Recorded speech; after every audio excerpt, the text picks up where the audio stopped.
We welcome everybody for tonight's iSCAR TSP IndyCar Series broadcast. About to go set to go racing here. Just a moment, as we're currently under qualifying conditions. Apologies for the late start, by the way, but go ahead and driver use Dupe and the broadcast here for tonight. My name is Icarus. And I'm Dewey Shram. Welcome to the broadcast. Benjamin could not make it tonight. He's, I believe, at Five Flags watching some real racing. So enjoy me in IndyCar, I guess. It should be a fun one as we get set for this, I think, 27 lap event here for tonight. All these drivers just laps around the racetrack. Everybody's going to be displayed on the left-hand side of the screen. Looks like 17 drivers here for tonight. Not a big field, but enough to get a solid race going. And Yogi Moscato spin it off the carousel. But here at Road America, very demanding racetrack. I don't know how long it is in total, but this racetrack is a lot of fun. It's around 4 miles, and of course, Road America should be no stranger to these guys in iSCAR. Of course, in Summer Series Part 1, both the Skip Barber Series and the IMSA Series we ran both came here. So some of these guys in the field tonight either raced one or both of those events. So for those guys, they definitely have the biggest advantage on the rest of the field that didn't race.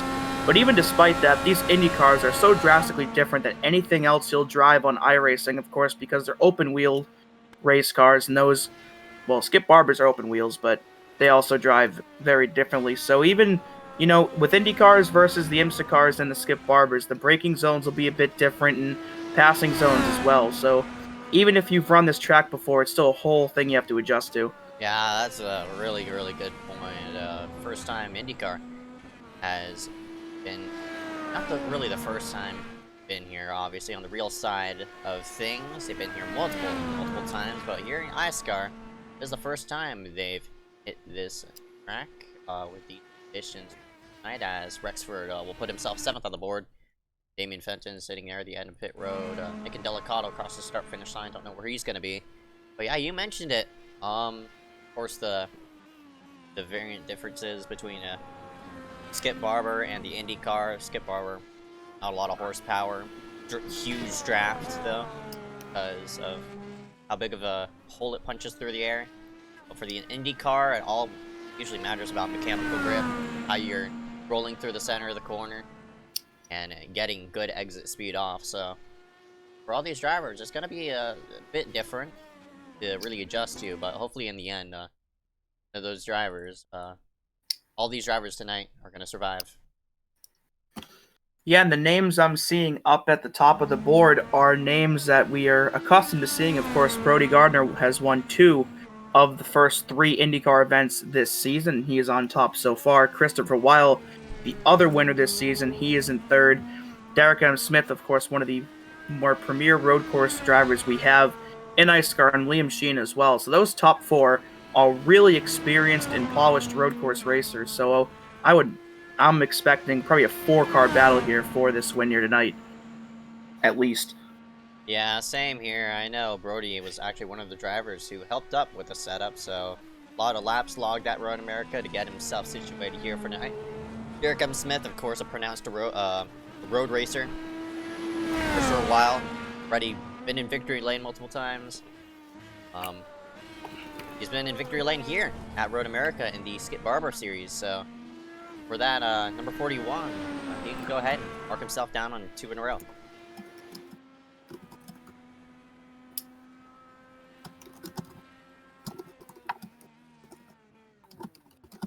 Only 30 seconds remain in qualifying as of right now, as we're going to get situated to go green here just momentarily.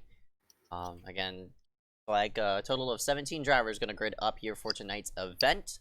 Should be a fun one, as not as big of a field as we saw at Watkins Glen, which was actually not broadcasted. Fortunately, couldn't find a broadcaster for a replacement for that. So we did make a highlight video off of it. I know a lot of drivers showed up at Watkins Glen for that event. Not as big of a field here for tonight. Hopefully, in turn it'll lessen up the wrecks. But here we go, rounding out the first row. Brody Gardner and Derek M. Smith round out row number 1. And in row number 2, we've got the 41 of Christopher Weil, your points leader, and Liam Sheen in the 4. Row number 3 going to consist of Nick Miller, Diogo Moscato here on the road course side of things, starting in 6th. Yeah, good qualifying run for him. See Aaron Mulrooney in 7th there, and to his outside, Corey Rexford in the 03. Row number 5 going to consist of Kian M. Rallig and Nick Indelicato. And in row 6, the 83 of Joe Burgee came up just short in the modified series last night, and Garrett Hess in the 86, the first car not to take a time. Rounding out this 7th row is Grayson Strexler in the number 45 and Brian C. Mullen in that number 17. And the last full row in the field, Michael DiMaggio in the 3 and Damian Fenton in the 10. Starting in dead last, I don't even know if he's gridded here for tonight, Michael Bianchini at number 48.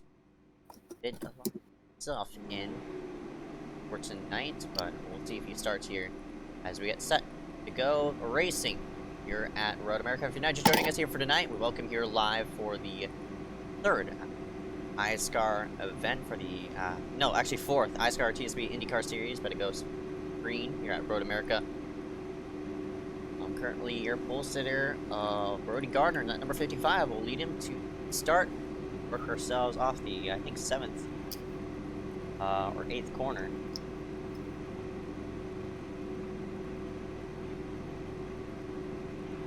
Yeah, of course, like you mentioned before, a much smaller field tonight, of course, 27 at Pocono, 36 at the Glen, and 30 for our rendition of the Indy 500, and only about 17 tonight, so definitely a smaller field. Of course, not as many people have Road America. Of course, not a track that I don't think the official series go to very often, since it's a standalone event in real life, but of course, these 17 guys have it and are showing up here and trying to win the race here tonight. Yep, that's correct. Brody in 55, starting on top. Head some stuff in first corner.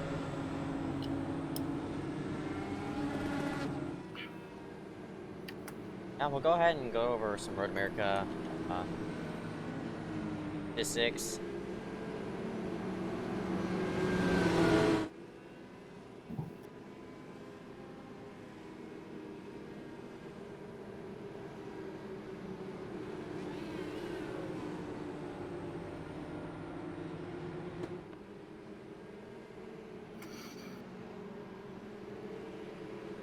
Well, the stats are somewhere. Yeah, apologies about that. I'm just getting situated. Yeah, they're somewhere. We're sort of looking around for them. All right.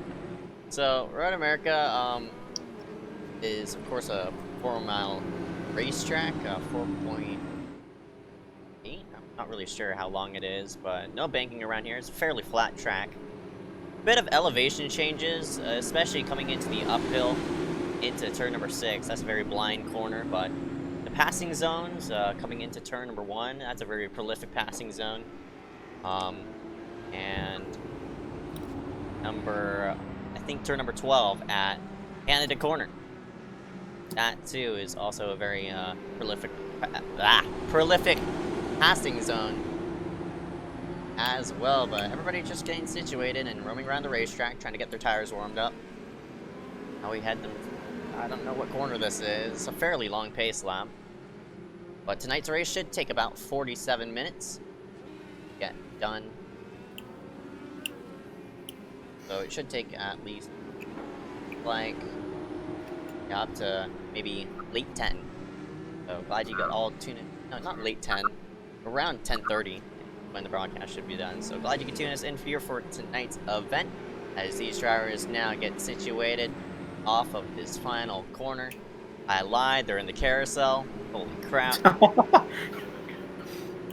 Yeah, Road America, of course, one of the relatively newer tracks to the NASCAR and IndyCar scene. Of course, this track up in Wisconsin replaced Milwaukee on the Xfinity Series schedule, where they ran for a long time. So relatively speaking, they've only run here since about 2010, I want to say, either 2010 or 2011.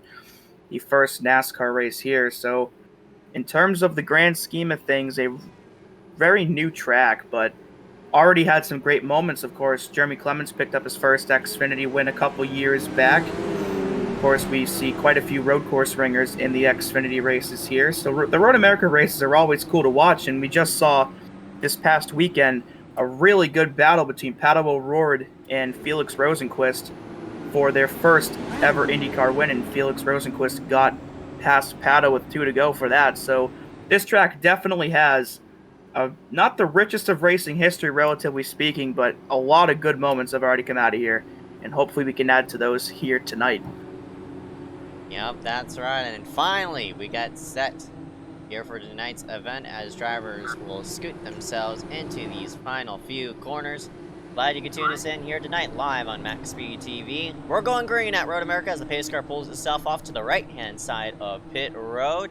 Brody Gardner and that number 55 will slowly roll them to green. Here he goes, he's on the throttle, and we go into the uphill. Green flag is out, and we're up and away here at Indy. Indy? What am I saying? Oh no. This is not Indianapolis. This is Road America.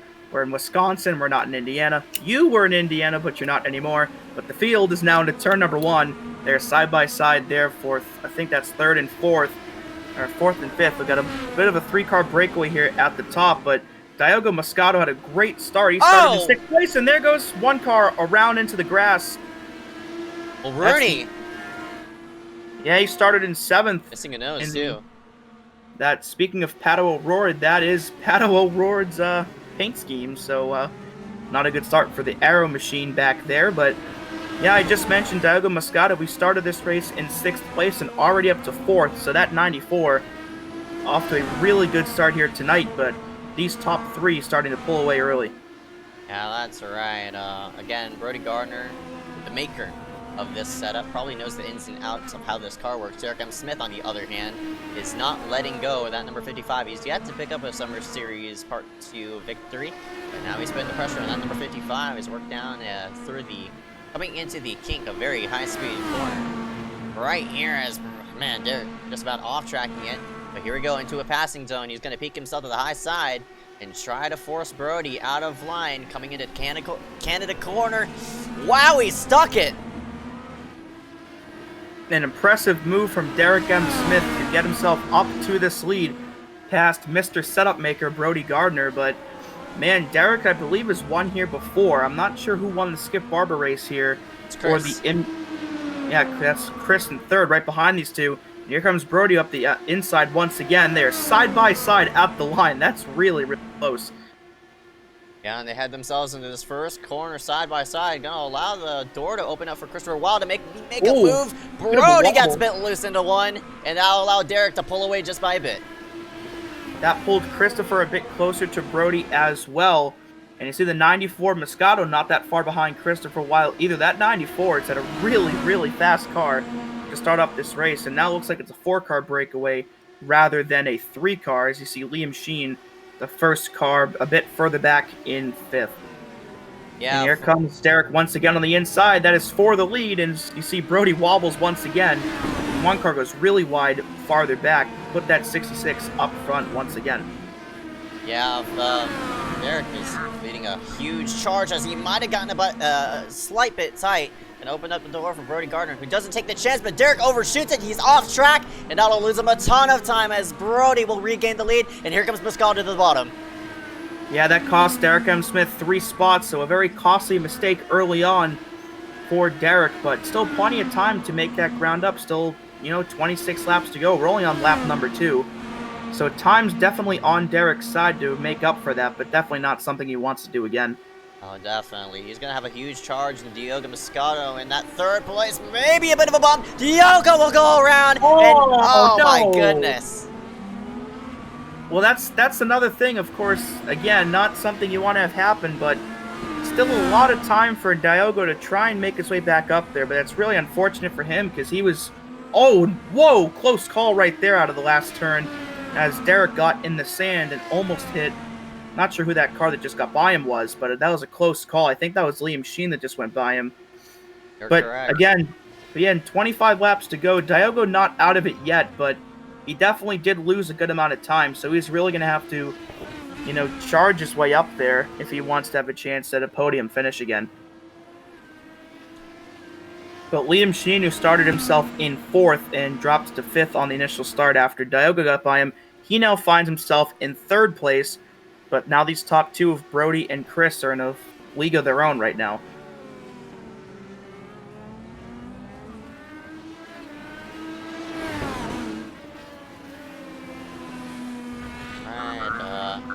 Brody will head himself downhill portion of racetrack. I'm not sure what turn this is. I think that was turn number... No, I lied. I didn't even specify what the corner was. That's coming in turn number 8, now 9 and 10, and through the carousel. But Brody starting to pull away from that number 41 to Christopher Wow. But there's a big train with 3rd place as Derek yet again tied again. And man, he nearly got off track. But Liam is also flinging up a bit of dirt as well, so... Oh boy. These first 3 laps, I mean, it's a bit of a trend here in the IndyCar series. A lot of drivers just falling off really hard, trying to get situated on the second run. Brody Gardner, though, he knows how this sets run, hence why he's up in the front. He knows how to work this car around the racetrack. You see Diogo has gotten by Corey Rexford for 6th, and now he's gotten by Nick Miller for 5th. So Diogo quickly picking 2 spots off that he just lost. So he started himself in 6th place and now got up to 4th, went back to 7th, and now back up into 5th place. So he's got a really fast car, so already trying to make his way back up there. He's got about 1.3 seconds to make up on Derek, so we'll have to see if he can chop that off shortly. Yeah, that's right. For Derek Henson, that number 66, there's still a lot of time. Still 42 minutes remaining in this race, estimated, but man, that big mistake, once he got tight, and not only did it lose him some time, it lost him a lot of tires as well. A lot of tire, I meant to say, but you got to balance out your run. Don't push it too hard or else you're going to be cramped the rest of the run. You want to float it throughout. Yeah, and you see this field, of course, already really small. You see 4 people did not start tonight's event. You see them there at the bottom with no interval next to their name. That's K&M Rally, Brian Mullen, Grayson Trexler, and Michael Bianchini. There's Damian Fenton on pit road. He pit from 10th place. You see Mulrooney, of course, 2 laps down from the damage he sustained on lap number 1. Nick and Delicato down 1. So a very small field already of only 11 people currently on the track, and you see Garrett Hess already 50 seconds back, so I presume he probably spun somewhere. Yeah, actually he pit started, so for Hess, not really up to those leaders. He's all the way back in 9th, though. Still going to pick up a good majority of points. The way the point system works here in the IndyCar series, it works like it does in real life. It doesn't work like the iSCAR point system, in which it's based off of field size. But if it were to be like that, there would be only 17 points available, plus bonus as well. But I think first place gets 50. Brody Gardner, number 55, if he picks it up tonight, easy 50 points and boosts his championship standings even further. Yeah, Brody came into tonight 3rd place in points, 15 points behind your 2nd place runner, Christopher Weil. And the more impressive part to me is Brody Gardner, missed a race. He's only run 2 of the 3 races so far, and he's won both of them. So he's almost up to Chris and Derek with 1 less race run, which makes his talent all that more impressive, given that he hasn't even run the full season out and could still potentially walk out of here with a championship. But the 2 people running 1-2 right now, your only race winners of the season. Of course, Christopher, your other winner, he won at Watkins Glen. So these 2 definitely the class of the field and the class of the standings. But Derek's up there in 2nd place in points as well, but he's back there in 5th, so he needs to really get on it and try to get up to these top 2 guys, because he's going to definitely fall to 3rd place if he doesn't do so. No doubt about it. There's only 8 cars remaining on the racetrack as of right now. I have to scroll all the way back to Garrett Hess and that number 86. But Christopher, that number 41, he's not letting go of that number 55 of Brody. As Brody is actually going to break the draft all the way to the inside wall and now scoots himself right up against that grass. But 41, Christopher, well, we'll see what lap time he hit this time. I think Christopher is at a bit of an advantage, especially on the straightaways where Brody is giving him a bit of a slipstream. So, better for Christopher maybe to stay in second and maybe find what Brody doing better than him, or try to one-up him, and, you know, just learn visually rather than being blind.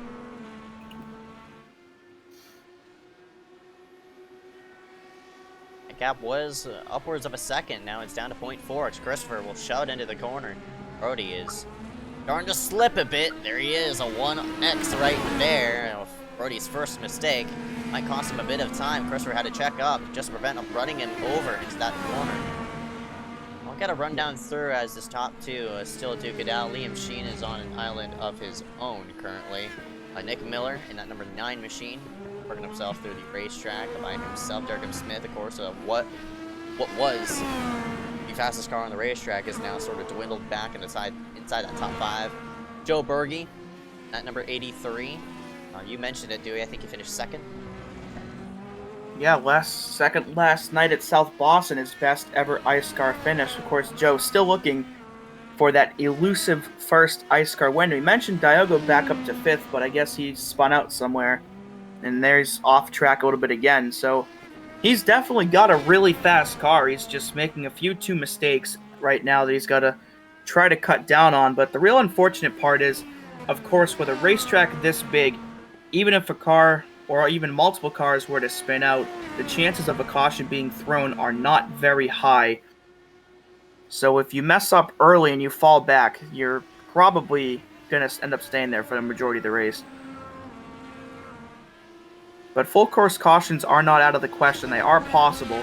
One could happen tonight, but with everybody spaced out as much as they are, and there's only 8 cars on track, it just doesn't seem feasible at this point for one to happen. Yeah, that's right. I expect this race to go green all the way as of right now, but who knows? Well, the Skip Barber race and the IMSA race we ran here in Summer Series Part 1, both of those did go green all the way, so these guys that are up front need to run mistake-free for the rest of this race, because you may not have another opportunity to get yourself back up there. And that's the unfortunate part for Diogo, because he had spun out early and gotten himself back up into 5th place, but then he had another issue. As we see, I believe that's actually him on pit road. You see the front nose totally gone off that 94 machine. So he definitely hit the tires or hit a wall somewhere that we did not catch. And unfortunately, that's going to be a lengthy damage repair.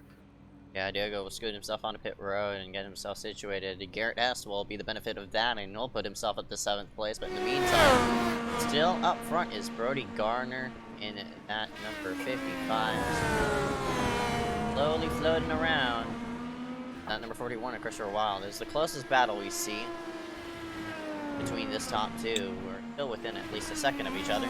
I also have a close battle here. Sort of close battle here for 4th place, Nick Miller and Derek Smith. Both, of course, you see the different lines they ran off of Canada corner. Derek wanting to out-track it, Miller wanting to stay on the pavement side. Get himself situated right up off that, I think, the 12th corner. Derek will get a slipstream on Miller and maybe pass him here in the next couple of laps. 20 to go this time by. Yeah, one of those, I guess, anticlimactic races, of course. Just, 7 people currently on the track. You see Garrett Hess has gone a lap down here. See, I think DiMaggio and Rexford probably have disconnected already. You see them 3 laps down. Yep. So I think we're down to only 7 people on the track. And with only 20 laps to go, you see the intervals there. We've gone over the 2 battles already. There's Garrett. So that's over a minute-long pit stop. Definitely repairs being made on that car. But we just mentioned those 2 battles. You see right here Brody and Chris for 1st and 2nd, and you mentioned Nick and Derek for 4th and 5th, and everybody else besides those 4 cars are all spread out pretty evenly. You see Liam about 3 seconds up on these, or on Nick and Derek, and 13 behind these 2. So positions really are going to be hard to come by So if you want to make quick moves and try to get yourself a few more points than you otherwise would have gotten, you've got to be just much faster than somebody else. And I don't know how much of a difference at this point that would make with how far apart everyone is. Yeah, that's right. The battle here for 4th place. Nick Miller, Derek M. Smith roam themselves into Canada corner. Derek has shut that gap down to now looks like a 10th. Works to the backside of that number 9. Derek, of course, he's not a bit of inconsistency during those first few laps. Got himself off track from that lead and is getting to rebound from that. And for the 66 of Derek M. Smith, he's sort of on a floating, sort of on conservative mode, I guess you could say. He'll get a run to Nick Miller as he works himself into turn number 1. Easy pass for that number 66 and move Derek 4th place. But also got to mention this has push to pass. That's right. That is a thing in real life IndyCar as well. I'm not sure what the amount of seconds of push to pass they have as Brody goes way off into that corner, and that will give Chris the lead here.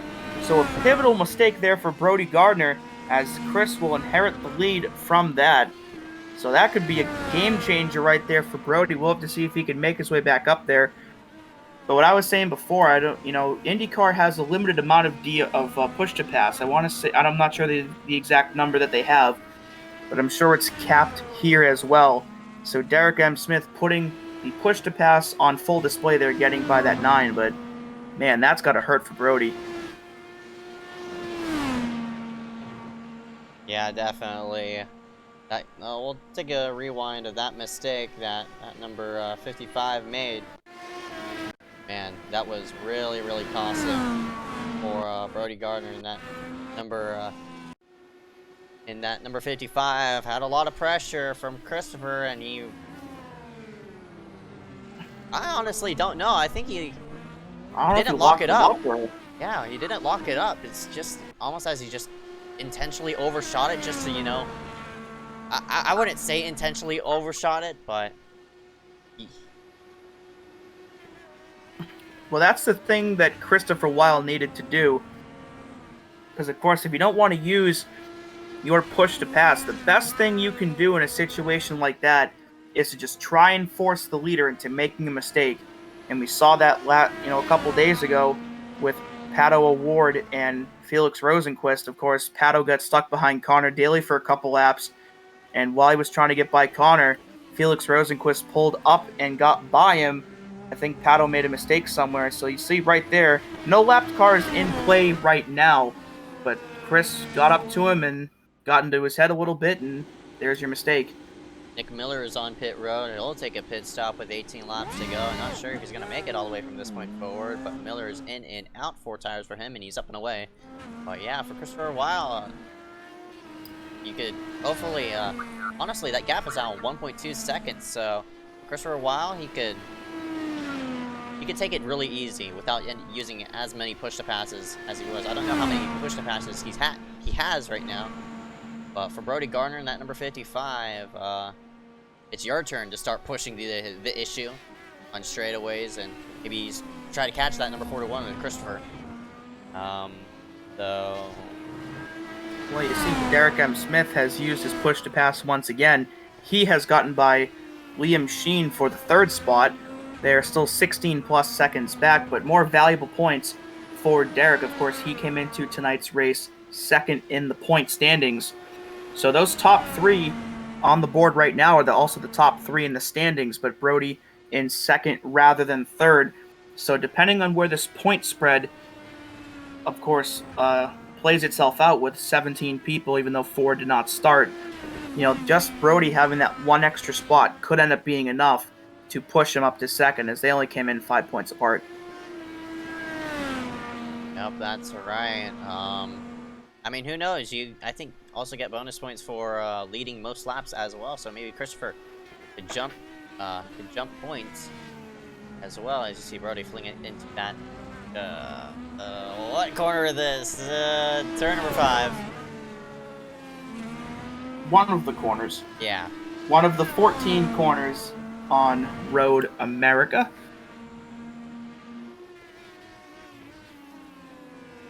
Of course, there's been some rumblings that Road America could potentially be added to the Cup Series schedule next year. Of course, we don't know if that will happen yet, but it would definitely be interesting if that would be the case. Of course, the Cup Series in every series already has a new road course on the schedule, with the Watkins Gun weekend being moved to Daytona to run the IMSA course. So the Cup Series has already seen some very interesting changes this year, along with Nashville being added next year. But I'd be pretty curious to see how a Cup race would play itself out here.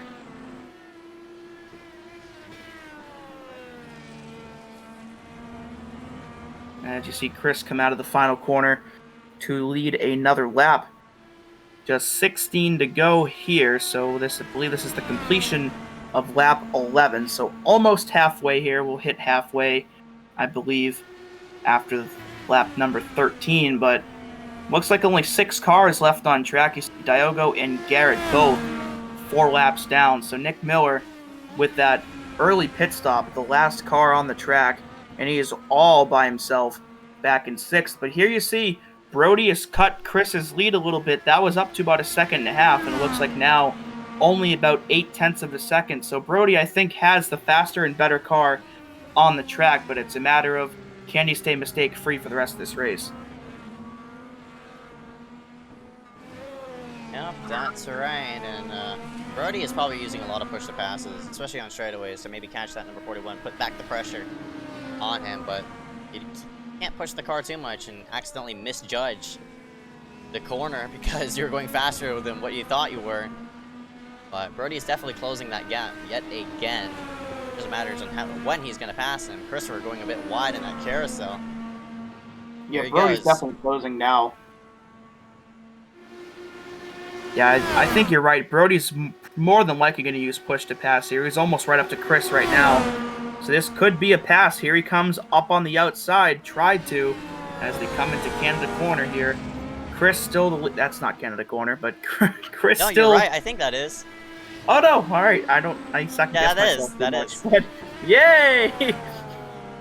Oh, but yeah, Brody had closed the gap though, and I think Chris may have just used a little bit of push to pass to lengthen that gap once again. But this is where Derek M. Smith got by, I believe it was Nick Miller earlier, across the finish line into turn number 1. And here comes Brody. He's going to try it into turn 1, the exact same thing Derek did. And to the bottom side, Brody wobbles a little bit, and Chris will maintain on the outside. Yeah, Brody, I'm very surprised he didn't complete that pass to the inside of Christopher. I don't know if he hesitated on making the move right up off the corner because Christopher was coming down or something like that, but Brody laid him off, and he's going to have another shot coming into the downhill in turn number 5. Here he comes. He'll peek it down, and most likely, no, he doesn't. He goes back in line. Very surprised. Yeah, and this is a similar situation to what we saw, of course, a few laps ago. Chris got really close to the back of Brody and forced him into a mistake. Now can Brody do the same thing back and try to force Chris into a mistake and take that lead back? I think Brody pushed those tires a bit too much, and Brody really fell off. Especially right up off of exit. You're I guess with a push to pass, you're sacrificing exit speed with entrance speed. And hence why Brody did not get a good exit right up off turn number 5. And it really costed him. And I just noticed, there comes Smith. Oh, he goes around. What the heck? Oh. Where's Bergie? There he is. There he is. So that's going to be a position for Brody. Oh! Oh, man. Bergie gets by barely, but a costly mistake for Derek once again. So you see a couple of mishaps for him so far tonight, but man, that put Joe Bergie in a podium spot. So it looks like both leaders now will come down pit road. So it looks like they're going to split this race about in half, but they got to be really careful to make sure they do not speed, because if you get a speeding penalty, that's the end of your race. Yeah, that's right. And these cars have limiters on it. You hit a button, and after that, it automatically sets your speed limit. Just gotta hit it at the right time. Use up as much pit road entrance as you can, as these two are fairly close. This might matter down to how fast your pit stop is gonna be, as Brody... Oh, I think he overshot it! No, he didn't. I lied, but close. He's really far right. Christopher will scoot himself right up off. Brody's waiting for a bit of fuel, and that's gonna cost him. And Christopher to the lead as Brody has a 13-second pit stop compared to Christopher's 9.4. Yeah, that's an interesting call for Brody to take more fuel in the car. But that leads me to believe, did Chris put enough fuel in the car to make it to the end of the race, or did Brody just misjudge how much fuel he needed? Now that's what I was wondering. I mean, they're pitting fairly. I wouldn't say they're really short pitting. This is technically halfway. All you have to do is just fill it up. Only add. I don't know how many gallons this has. I want to say 22, but I'm definitely wrong there. I'm thinking of the NASCAR Legends vehicle, but you don't have to fill it all the way to the brim. All you have to do is just fill it halfway. I mean, fill it up half a tank because I'm trying to have an explanation, but things are just running out of my head right now. But basically, you don't need to add too much fuel to the car, which you get a lengthier stop. And unfortunately for Brody, that really costed him right there. But as you mentioned, who knows? Christopher might have added too less of fuel. Miller's in third right now. Of course, he short pitted earlier. 8.4 second pit stop by him. I think he might have been tires only. Not really. I mean, fuel only for him.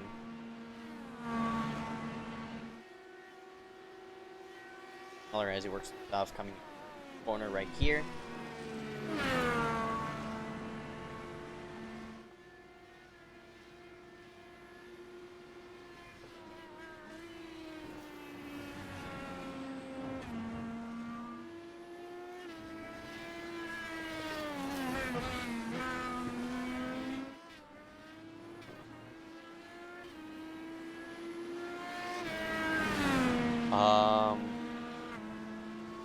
Alright, well, currently, Dewey Schramm's having a bit of issues right now.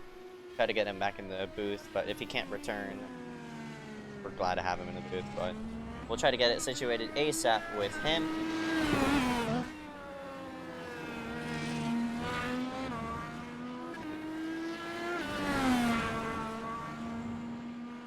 Mark themselves, top two, Christopher Weil and Brody Gardner. Sort of floating around as right. Nick Miller now in third place, as I mentioned, pitted a bit earlier than what these other drivers did. Pretty sure everybody hit pit road around the same time except for Nick Miller, who pitted 5 laps ago. Just a matter of if Miller's going to make it all the way now.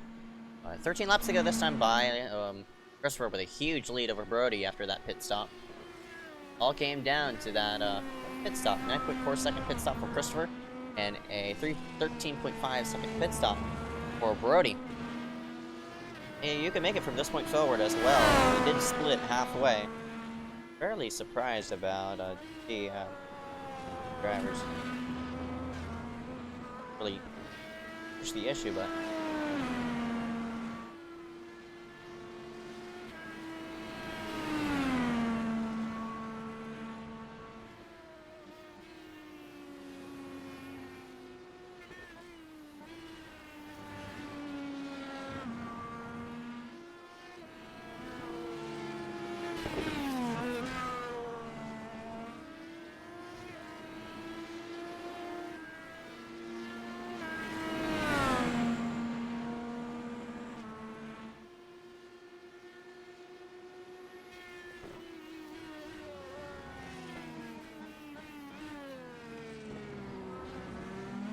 Garner still sitting in second place now, 3.7. Make that 3.4. Actually, the gap has fairly closed, honestly, for Brody Gardner. That gap is closing now to 2.2. Now 2 seconds. So, well, I don't know if Brody's really pushing the issue here with push to pass.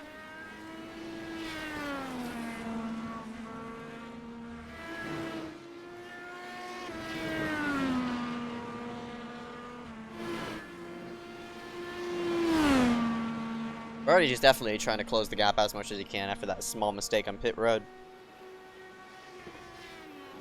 Question is it going to be enough, though?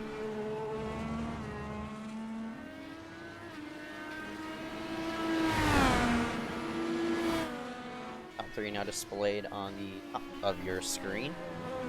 Yeah, Christopher is sort of floating around as of right now.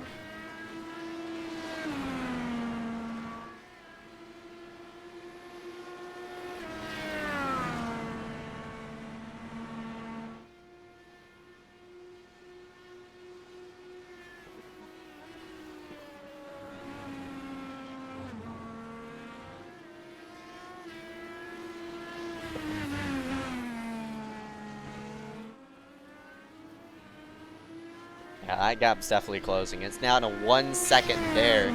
Brody is definitely pushing the issue, but he might be using up push to passes as he gets himself situated. That gap grows slower. So it's basically what the opposite of what we saw in that first run now. What we just saw. Now, once Wheel passes Brody, will Brody fight back? Maybe, I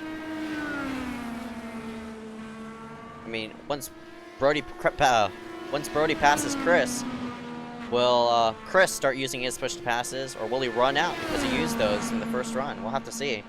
Christopher's gonna have to elect with a really, honestly, a defensive line, I'd guess to say. Christopher gonna fend out low.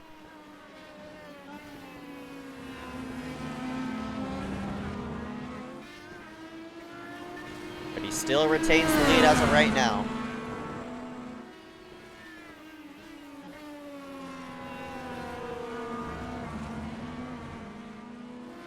Now the gap really closes this time. The gap is less than what it was. Brody's gonna shove Christopher. Just about hit him into the entrance of the corner, but Chris is gonna let him by. And I think that's a signal of Chris not putting enough fuel in the car. And Brody goes to the top spot. And I think that might have been the pass for the win, honestly, because Brody is starting to pull away. So for Christopher, well, 2 less of fuel. And that's gonna really cost him. He's gonna have to save at least 25 seconds. He has 25 seconds of leverage he could use off to make it all the way to the end, but with that pass, that basically sums up the race. Brody Gardner is going to come up away and win this thing. Unless he makes a bad mistake, which I don't see it happening. So in the meantime, we'll go ahead and situate ourselves with 3rd place. Nick Miller and Liam Sheen going to go at it. I haven't talked about these two. Miller in that the number 9 machine, currently in 3rd place. Liam Sheen also in 4th place as well. You see Joe Berge, and looks like he run away with a top 5 as Derek M. Smith is sort of trailing him down after that that spin on the entrance of the carousel. Garrett Hess is multiple laps down. He's still on pit road, maybe trying to get that wing repaired. But for Nick Miller in this number 9 machine, I don't really know where he finished.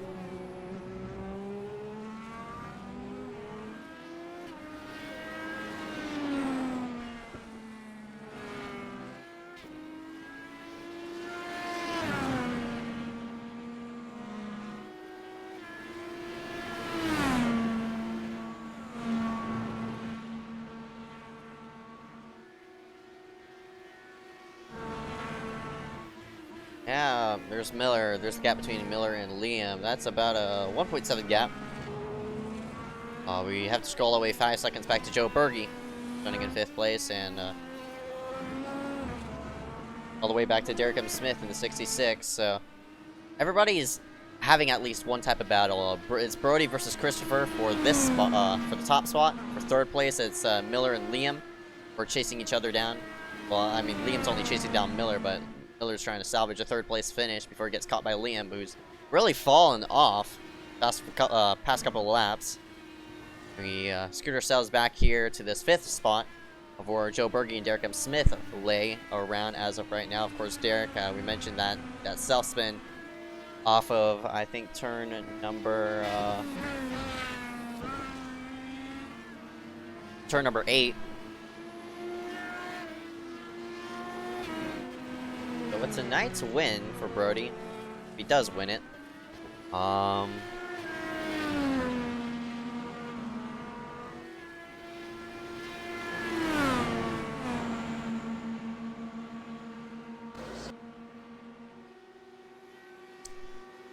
Brody, oh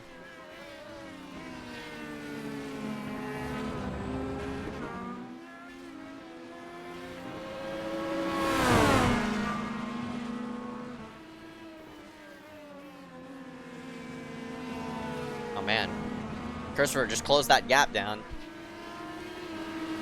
From Gardner and Chris, yeah, Christopher has really shut that gap down. Now it regrows. I think Brody using push the passes to fling himself out of there, but oh man, I just saw the IndyCar crash. Thought they're alright. But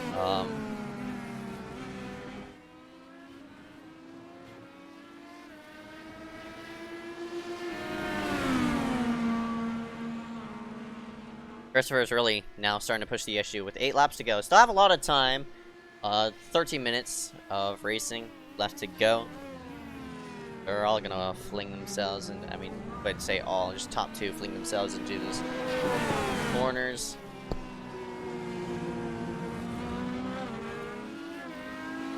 Christopher is now starting to put the pressure on Brody. Is it gonna be enough though? Not really sure. Gotta use on straightaways rather than turns. Of course, a full throttle down the straightaways. I think that's where push to pass benefits the most.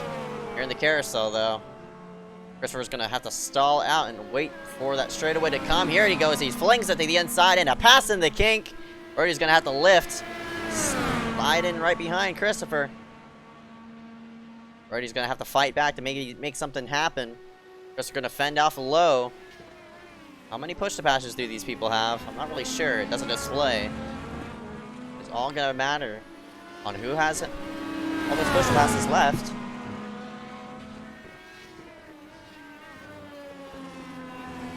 This will set things up for how this finish will go.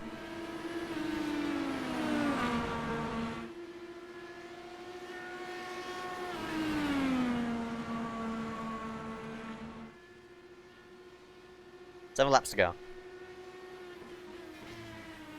And now we do have Dewey back into the booth. Hello, Dewey.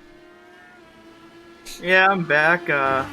My power blinked twice, so that was extremely not good timing, but yeah. Now, currently 7 laps to go in the race. Christopher and Brody still fairly close. Christopher making a pass earlier in the race. I mean, earlier, I don't know how long ago, as actually Christopher now has the most laps led, so that'll add an extra 5, or yeah, another extra 5 bonus points to his resume. And I think Christopher, he leads this practice session. I mean, not practice session, but in points as well.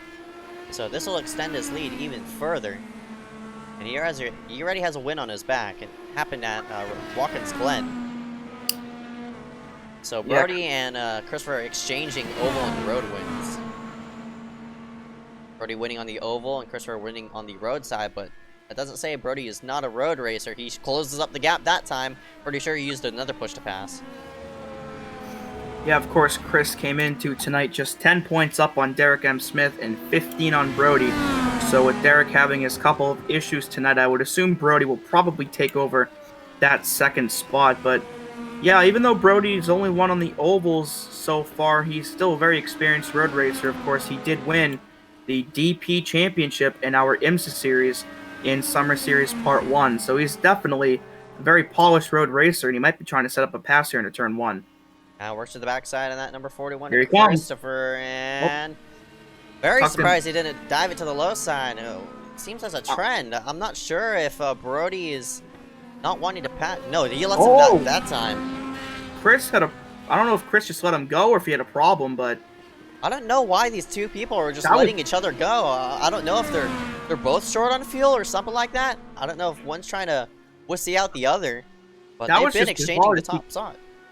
Yeah, that was just bizarre to see Chris just put the brakes on like that without him having any sort of issue.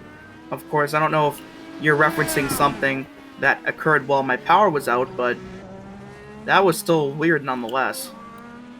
Liam Sheen in the number 44. Unfortunate for him, he's out of tonight's race. So he'll finish in 6th position either way. But Oh man, um, tough yeah, break for Liam. Started in 4th, but unfortunately he was a bit farther back in the championship. I think at this point, 4th place only had 73 points. I'm not sure who that 4th place car was. But coming into tonight, it was already only a 3-horse race for this championship. And Derek, I believe, was he 5th?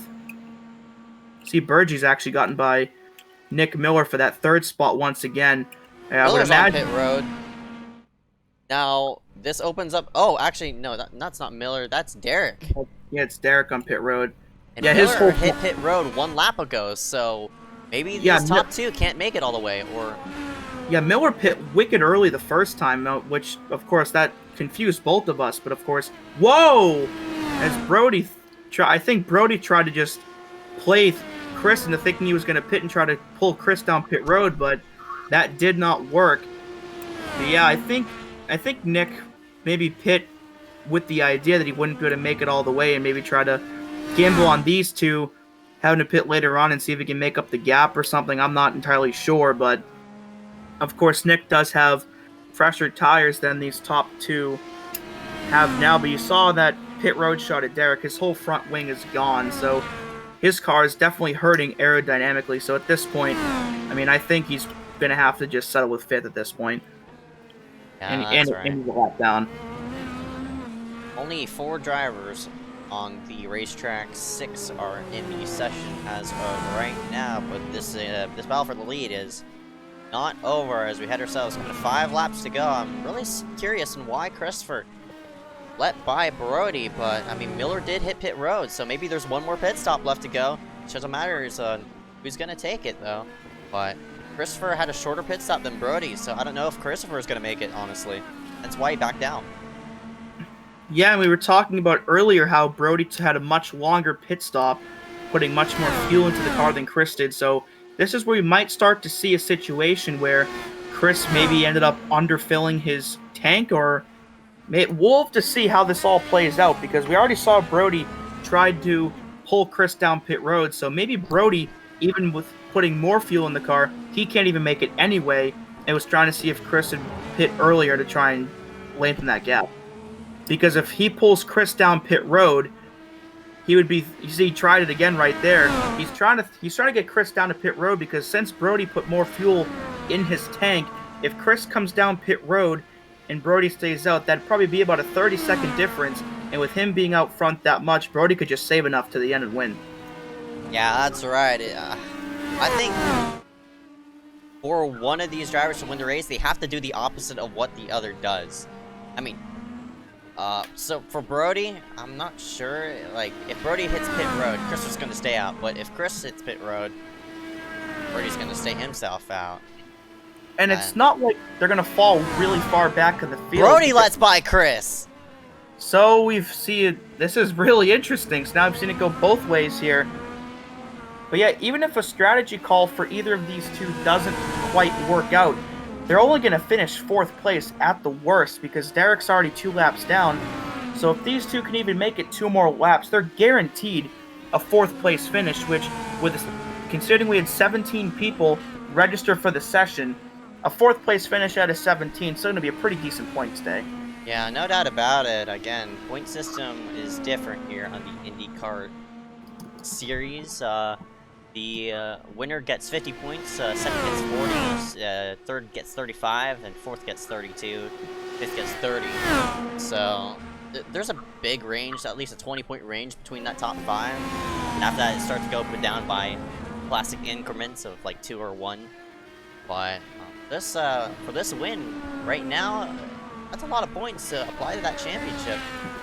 And for Christopher, he's trying to extend his extend that championship, and both of these people have lead laps too, so 3 laps to go this time.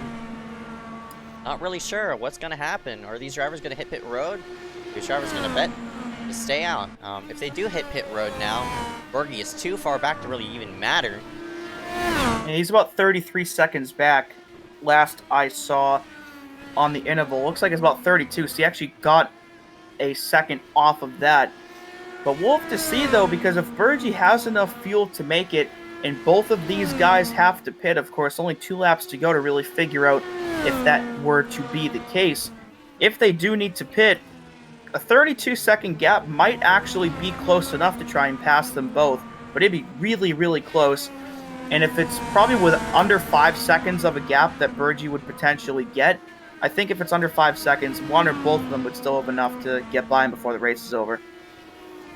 But we'll see. We're under 3 to go now. But 5 bonus points still on the line here. Of course, we'll have to pull up that most laps led panel. You see 12 for Chris and 11 for Brody.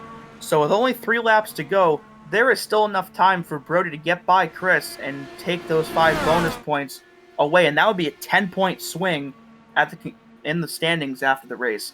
And he'll have a shot coming into Canada corner this time, but does not take the bait, as Christopher will slam the door on him off of Canada corner. And now they're going to go through the S's in the uphill.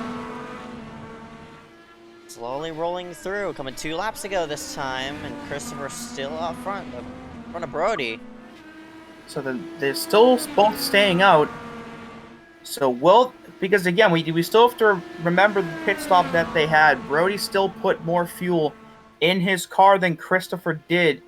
So now we're going to be able to see if Chris put just enough in to make it, or if that was a miscalculation, because regardless, Brody still has more fuel in his tank. So if it gets to the point where Chris has to save it all, this is Brody's race. However, with that lap led that Chris just got, that's now 13. So for Brody to get those 5 bonus points, he needs to lead at least one of the last 2 laps. Because if they both finish out with 13, then they would each get 5 bonus points. But if Brody wants to take him away from Chris, he needs to lead the last 2 outright. Oh, that's right, and this battle ain't over yet. The gap between them is now 0.2 as Miller and yeah, it's just Miller and Burgee that fly on an island of their own, but Brody Miller just got by Burgee. Yeah, Miller just got by Burgee, as Burgee has actually hit pit road, so 2 laps to go, and Burgee hits pit road, and he's on the same strategy as this top 2. So, just a matter, and I guess who runs out now, so gotta save enough fuel, maybe make it to the end. I'm really surprised to see this type of fuel situation. I didn't really expect it, as here comes Brody to the inside. Well, can he make it stick to the inside? And Christopher. Yep, that's right. But this is the really interesting part, though, because if Joe did pit on the same lap that Chris and Brody did, we've already mentioned a couple times the difference in the amount of fuel that these two put in their tanks. But now the question is, how much did Burgee put in his tank? Because if he put the same amount that Chris did, he may not make it to the end. But if he put the same amount as Brody, then Brody may not make it either. But the white flag is out regardless for Brody Gardner, and I believe these two now have the same amount of laps led. So I think it's, 13 for Chris, 12 for Brody. So if Brody can hold on to win this race, he'll pick up 5 bonus points for leading the most with Chris. So no matter what happens, Chris is getting those 5 bonus points regardless, because he's already led the most, and Brody, of course, can only lead 1 more.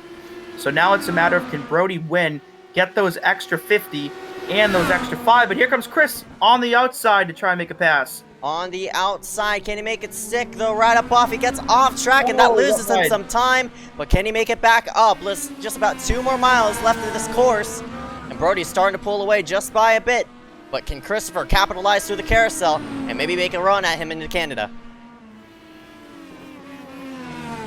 Oh, dive bomb! Whoa! Oh, Chris got loose right up off the corner. That might have been his final shot, and Brody is going to run up away with this one. That's a tough break for Chris, but he gave it all he had. I mean, there's still one more chance for Chris. Of course, if Brody does make a mistake, that opens the door for Chris, but with that gap lengthening the way it just has, I don't imagine the end result will be any different, but man, what a game changer this would be, because if Brody can hold on and win this race, he may walk out of here with the points lead despite not running Pocono. Well, who knows? I mean, push to pass is in effect, but Brody gets a better corner than that number 41 at Christopher Weil. Checkered flag for that number 55. Brody Gardner will fend off Christopher, and a great, great win to capitalize off of Road America. That was a great battle that lasted throughout this entire race, and by leading the final lap and winning, like we said, so now Brody and Chris both will get those 5 bonus points for leading the most laps. So your results here from Road America after 27 hard-fought laps. Brody Gardner, your winner here tonight. Christopher Wilde just short in second place. Nick Miller with a quietly good podium finish for him in third. Joe Burgee, last car on the track, in fourth. Derek M. Smith in fifth place, first car off the track. He's going to take a bit of a hit here in points. Liam Sheen will be in sixth. Diogo Moscato seventh, so I'm at a fast car early on but made a couple of mistakes. Garrett Hess eighth. Corey Rexford ninth, and Kian Amrelli should not be 10th. That's a bit of an error there. There it is. Damian Fenton 10th. Michael DiMaggio 11th. Nick Indelicato 12th. Aaron Mulrooney, the last of the cars to grid up, 13th. Grayson Trexler, Keen Rally, Brian C. Mullen, Michael Bianchini did not start tonight's race. That will be our running order here for tonight. We're going to scoot ourselves to the side and get up the top 3. So go ahead and stay around as we'll go ahead and drag in Gardner, Wheel, and Miller.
Welcome you here back live for the TSP IndyCar series. Yeah, we'll go ahead and dive deep into there's one person we got to interview. Nope, I lied. The rest of them we're gonna going in. So, coming from first place, the man who made the setup, found himself out in victory lane. We'll go ahead and drag him into the booth. Go ahead and take this one away. All right, Brody, got a copy? Yep. Man, so you and Chris battled throughout that entire race. The two of you, of course, tied for the most laps led, so you both got 2 bonus points for that. But, man, you've run 3 races in this IndyCar series, and you've won all 3 of them. How does that feel? Oh, it feels awesome. There's some really talented guys in this series, like Chris Wheel, Derek Smith, and I've had to fight to the very end in all 3 of those races. All 3 of those races I've won. It's been less than a second back to second place. So, in no means am I dominating, but I think I've just gotten a. Well, either way, man, you still end up on top here tonight, and you came into tonight's race 15 points back of Chris in the point standings, and now you're just 4. So you cut 11 points out of his lead with 2 races to go. Of course, this series goes to Texas next week. You've won both oval races this season, so how you feeling about Texas next week? I'm feeling great. It's a track that I think I'll excel at. Sorry about just stopping in that last question. My dad walked in. So, yeah, anyway, I think I'm going to do really well at Texas. I'm going to continue being fast there, and I'm looking forward to it. Well, looking forward to see you battle with those guys as well. Of course, you mentioned Derek just now had a bit of issues in tonight's race and only got 5th, so he fell back in the standings a bit. But, I mean, of course, you're looking forward to Texas, but in terms of this championship, how do you think that's all going to shape up? I don't think I'm going to win it just because I missed that Watkins Glen race. I think Chris has been too consistent and consistent enough up front that he'll get it. Well, you've definitely got a chance, though. Of course, like we just said, you're only 4 points back of Chris, and you were 15. So anything's possible in the world of Brody Gardner and iSCAR. So before I let you go, any sponsors you want to thank here for tonight? I mean, Blue Chew America is my team owner. They've helped me get into the setup building, and part of the reason I was fast in this race is because I actually made the setup, so that's probably why I did well. Chris, he probably did a lot less practice than me and was pretty equal pace, so he probably should have won. But, yeah, just Blue Chew for giving me all the tools to make setups and all the tools to get faster. Before I joined the team, I was not the same driver I am now, so yep, just like to thank all the guys over there, and that's it. Well, you definitely have a thing for setups, as they definitely helped you get to victory lane here tonight. Brody Gardner, your winner here at Road America, 3 for 3 on the season. Hope to see you back for the rest of the weekend and the season, bud. Thank you. That was Brody Gardner in that number 55. We'll go ahead and drag in Christopher Weil in that number 41. He runs still up in the points lead, but Brody Gardner is coming. Christopher, Hey. it was an interesting it was an interesting finish because you, Brody, were just about letting each other by. I don't know if you guys were trying to attempt to save fuel and trying to wussy out the other or something like that. Explain how that final run went down. Yeah, so the race distance was kind of just slightly wrong because, by fuel saving, you could finish the race on one stop, barely. And so both of us were just kind of saving fuel, and I knew if he's behind me, he'll be riding in my draft saving. So I don't want him to be behind me because I don't want him to save the fuel. So we were kind of playing games there down some of the straights with like a 20-second lead to third place. And, I kind of wish the race was like 4 laps longer to force that extra pit stop, or just shorter so we didn't have to save. But both of us saved the right amount. We had a good battle in the last 2 laps. And, he got me with 2 to go. And I knew that was kind of it because I was going to be pretty challenging trying to pass him. So it was a good race all around. Just wish that it wasn't really a fuel mileage race on road. I like them on oval, but it just doesn't feel right in a car like this where the point is to push the pace. And speaking of pushing, this is one of the tracks in which I think push to pass applies here. You had push to pass, correct? Yeah, I actually wasn't using it at all because using it burns more fuel. So by waiting to use it, I was trying to use it on the last lap since I was behind him at that point, which is why I had some good runs, but I just couldn't make the pass. I was gonna ask you a bit of questions about how that push to pass lined up here for tonight, but I'm not really surprised that you decided to save those push passes until that white flag. But yeah, very interesting there. Chris, before we let you go here for tonight, obviously you're come out here still with a points lead, but Brody's coming. So for these final two races, what kind of things are you expecting coming into I think Texas, Laguna Seca? It's gonna be a tough battle. I've raced Brody respectfully the past two races for the win, so I hope he returns the favor if the shoe's on the other foot here. But plain and simple, I just have to either finish ahead of him or win. That's really all there is to it. Just kind of like in the Skip Barber series when Liam Sheen had the points lead. I went into those last two races knowing my only objective was to finish ahead of Liam. And I know Derek can still sneak up if both of us have a bad day. So got to keep it clean and stay up there. That's all right. And Christopher, congratulations on your second place finish. Before we let you go, I just want to thank you for tonight. I just want to thank Schramm Poindexter Motorsports for putting an awesome team together. 10 for Christopher Weil is going to round himself out second after starting himself in third. Go ahead and see you coming to your next race, bud. Yep, see you next time. On machine, we'll go ahead and scoot ourselves back to one more position of Nick Miller in that number 9. Up in third, and we'll go and finally get the camera pointed right and pull up the end box for Nick Miller. And Dewey, go ahead and take this one. All right, Nick, got a copy? Sir.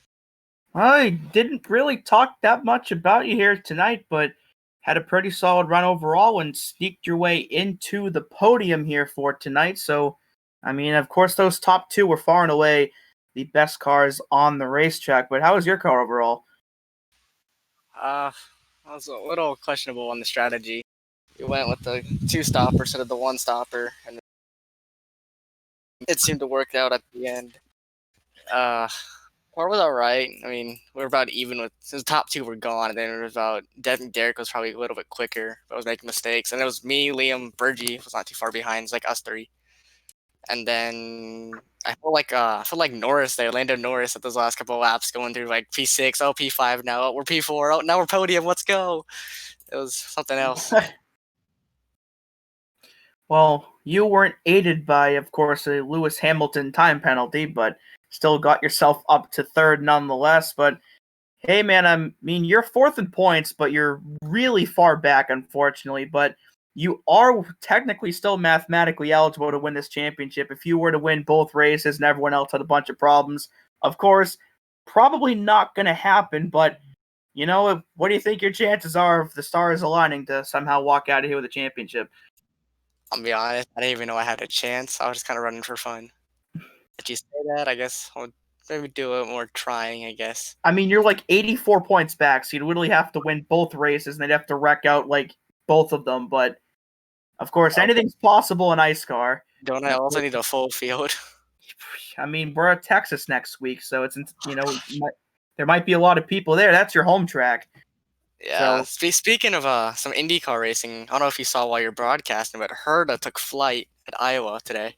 Yeah, we were talking about that during the break. Colton Herta got into the fence a little bit. Thank God they put those aero screens in because, man, Rhinus VK would have had a rough time if they didn't. But, of course, we see the new Indy cars in not iSCAR, but iRacing. Of course, these also have those aero screens. So, of course, some realism, I guess, here. But, hey, before we let go, any sponsors you want to thank here for tonight's race? SPG. I want to thank Matthew Klein with some questionable strategies that seemed to work there at the end. And overall, I guess a pretty good race. Nice small field we had today. Nice and fun race. Yeah, Matthew Klein knows a couple things about Indy cars, as he says, but I'll take his word for it. Nick Miller rounds out your podium here tonight. Hope to see you back for the rest of the weekend and the season, bud. Yep. See y'all later. And that'll do it here for us at Road America. Of course, the third time we've come here in the summer series up to this point between here, the Skip Barbers, and IMSA. But, I mean, what do you think of tonight's race versus the first two we had this summer? Definitely different. Of course, a smaller field at Road America. Our expectations, we had those first two, but it definitely set the bar on who is gonna most likely come out as champion. I saw those top two, Brody Gardner, Christopher Wallen, just duke it out hand in hand. Both of them playing mind games with that fuel strategy in mind. Brody just came up on top, and you mentioned it. 3 stars, 3 wins. Brody is on an absolute mission right now. If he made that 4th start, I think at Watkins Glen, Brody would definitely be one of those contenders. I mean, he would be in the points lead as of right now and gunning for that championship payout. So, or Brody Garner, Christopher Wheel. Those are definitely the two to watch. But for that third man, I think you said Nick Miller sitting 3rd in points now. He's gonna have to bet a lot top 2 to maybe make a mistake or something like that.